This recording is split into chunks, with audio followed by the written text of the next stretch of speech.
Hukum sholat wanita yang kelihatan rambutnya. Kaum muslimin sepakat bahwa rambut wanita adalah aurat. Karena itulah mereka diwajibkan untuk menutupi kepala mereka dengan jilbab yang dijulurkan sampai menutupi dada. Allah Subhanahu wa Ta'ala berfirman, yang artinya, katakanlah kepada wanita yang beriman, hendaklah mereka menahan pandangannya dan kemaluannya, dan janganlah mereka menampakkan perhiasannya kecuali yang biasa nampak daripadanya, dan hendaklah mereka menutupkan kain kudung ke dadanya. Quran Surat An-Nur ayat 31. Terlebih ketika sholat, para wanita harus menutupi aurat mereka dengan sempurna karena itu bagian dari syarat sah sholat. Termasuk menutup rapat kepalanya, jangan sampai ada rambut yang keluar.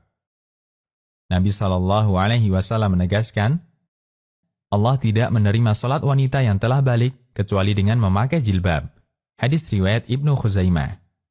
Bagaimana jika ada rambut yang tersingkap? Tersingkapnya rambut wanita ketika sholat, hukumnya sama dengan ketika ada aurat lain yang tersingkap.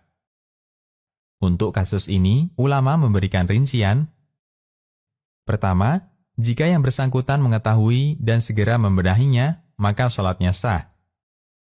Asy-Syirazi, salah seorang ulama Syafi'iyah, mengatakan, jika bajunya diterpa angin hingga terbuka auratnya, kemudian langsung dia tutup kembali, maka sholatnya tidak batal. Al-Muhaddab. Kedua, yang bersangkutan mengetahui dan tidak segera menutupi.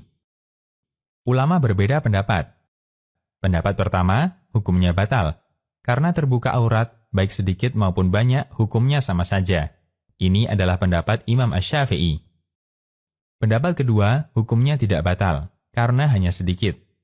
Ini merupakan pendapat Imam Ahmad dan Imam Abu Hanifah. Ibnu Qudamah mengatakan, jika aurat orang yang sholat terbuka sedikit, sholatnya tidak batal. Ini ditegaskan oleh Ahmad dan pendapat Abu Hanifah. Sementara Asy-Syafi'i mengatakan, sholatnya batal, karena ini hukum terkait aurat sehingga sama saja sedikit maupun banyak, sebagaimana melihat Al-Mughni. Ada satu hadis yang bisa dijadikan acuan, yaitu hadis dari Amr bin Salamah radhiyallahu anhuma. Beliau menceritakan, kami tinggal di kampung yang dilewati para sahabat ketika mereka hendak bertemu Nabi SAW.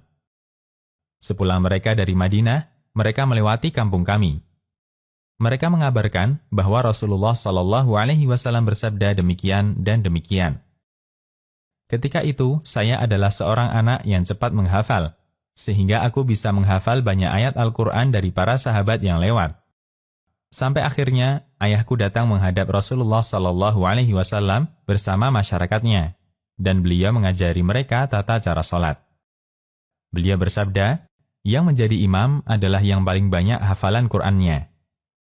Sementara aku, yaitu Amr bin Salamah, adalah orang yang paling banyak hafalannya karena aku sering menghafal. Sehingga mereka menyuruhku untuk menjadi imam. Aku pun mengimami mereka dengan memakai pakaian kecil milikku yang berwarna kuning. Ketika aku sujud, tersingkap auratku, hingga ada seorang wanita berkomentar, tolong tutupi aurat imam kalian itu. Kemudian mereka memberikan baju umaniyah untukku. Tidak ada yang lebih menggembirakan bagiku setelah Islam melebihi baju itu. Hadis riwayat Abu Daud dan disahihkan Al-Albani. Yang dimaksud terbuka aurat dalam kasus ini adalah terbuka sedikit auratnya. Dan sholat mereka tidak batal. Rasulullah SAW juga tidak menyuruh para jamaah untuk mengulangi sholat. Inilah yang menjadi acuan jumhur ulama bahwa sedikit aurat yang tersingkap dan tidak langsung ditutup tidak membatalkan sholat. Syekhul Islam mengatakan, jika ada rambut atau anggota badan wanita yang tersingkap sedikit, maka tidak ada kewajiban untuk mengulangi sholat menurut mayoritas ulama. Ini pendapat Abu Hanifah dan Ahmad. Namun jika yang tersingkap itu banyak, wajib mengulangi sholat di waktunya. Menurut para ulama, baik ulama 4 mazhab maupun yang lainnya. Majmu' al-Fatawa. Demikian, Allahu a'lam.